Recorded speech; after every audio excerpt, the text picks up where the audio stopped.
নমস্কার, আমি উদ্দীরণ ভট্টাচার্য। আমি মাহেশ শ্রীরামকৃষ্ণ মিশন এবং ব্যারাকপুর শ্রীরামকৃষ্ণ মিশনে পঞ্চম শ্রেণীর ভর্তি পরীক্ষায় সফল হতে পেরেছি।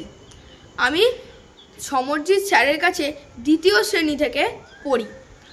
সমরজিৎ স্যার প্রতিদিন যে পড়াগুলি পড়াতেন, আমি প্রতিদিন সময় মতন সেই পড়াগুলি প্র্যাকটিস করে রাখতাম। আমি কোনো পড়া জমিয়ে রাখতাম না। স্যার শুধু ক্লাসে পড়ান না, এবং আমাদের জীবন যুদ্ধে যে শিক্ষা আমাদের প্রয়োজন সেই শিক্ষা আমাদের হাতে কলমে শেখাতেন,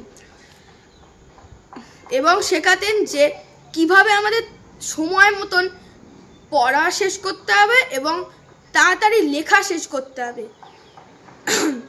আজ স্যার এবং আমার বাবা মায়ের কৃতিত্বেই আমি ভালো পড়াশোনা করে এই দুটি রামকৃষ্ণ মিশনে চান্স পেয়েছি।